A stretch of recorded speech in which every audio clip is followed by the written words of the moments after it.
I've been watching tons of anime recently. Kaiju number 8, Gachi Akuda, the summer Hikaru died, but you know what all of these other anime are missing? A protagonist that works at a cake shop. Thank you, thank you. I know, my observations are astute and profound. Thank you for watching my video and have a great day. But seriously, while not breaking any new ground here, The Fragrant Flower Blooms with Dignity is a show that once picked up, you won't want to put back down. Our story begins following Rintaro, an intimidating underperforming high school student attending the notoriously awful all-boys Chidori High School. No, not that Chidori, what the hell? It's a public school known for its dim-witted student body and its high quantity of delinquents. You go to this school when you have no other options. This is in stark contrast to the neighboring Kikyo High School, a private all-girls institution notorious for harboring elite, high-performing, and wealthy students. These two schools are in their own little worlds and have quite the rivalry. From the jump, we see two different pools of students at odds with each other, with Kikyo students having a distinct hatred for Chidori students. Passive-aggressive remarks, dirty looks, all the ways you wouldn't normally treat a stranger. However, our protagonist Rintaro doesn't really concern himself with this drama. He's in his own little world most of the time, and is more worried about whether he's coming off as scary in that moment rather than what school someone goes to.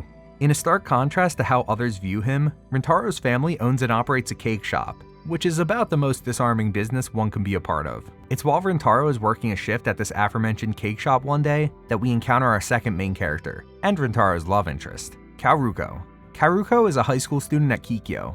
You know, the prestigious all-girls school I just mentioned? Come on, stay with me here. Jingle jingle. Come on, jingle jingle, stay with me here. They lock eyes shortly after Kaoruko housed like 6 cakes. Damn, we all been there though, am I right or am I right? She runs out due to embarrassment, but Rintaro misinterprets this as him scaring off yet another person, leaving him pretty distraught about the whole thing.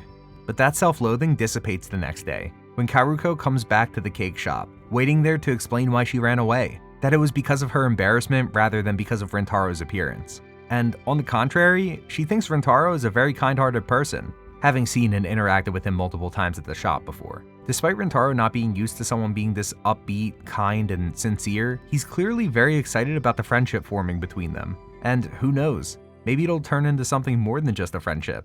And that's an introduction to The Fragrant Flower Blooms with Dignity. To be honest, I didn't have very high expectations when going into this show. I hadn't heard anything about it, and the last time I really delved into a romance anime hardcore was Kimi ni Todoke, so it's been a bit. But The Fragrant Flower Blooms with Dignity took my expectations and blew them out of the water. This story goes beyond the standard surface level that most of these romance anime strive for. You have deep characters with complex emotions that react to situations how real people would react in a lot of circumstances. Things are definitely played up a lot of the time when it comes to the side characters, but our main duo has this chemistry, this open line of communication that is a breath of fresh air. Seeing a couple romantically involved in an anime who also speak to each other about how they're feeling, mwah, chef's kiss, crazy good.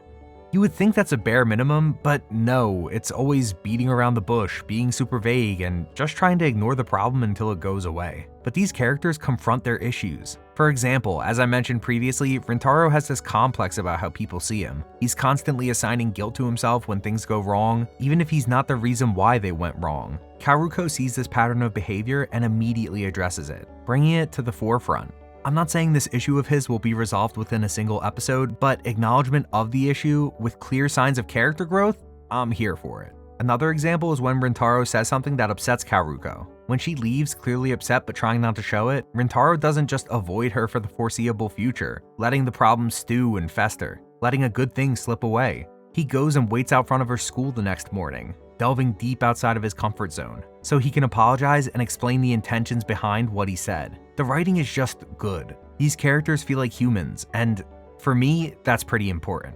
In a market saturated with over-the-top tropes and unrealistic interactions, sometimes what you need is a grounded, human viewing experience.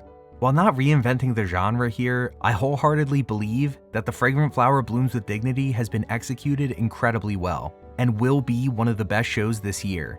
I implore you to give it a shot. You won't regret it.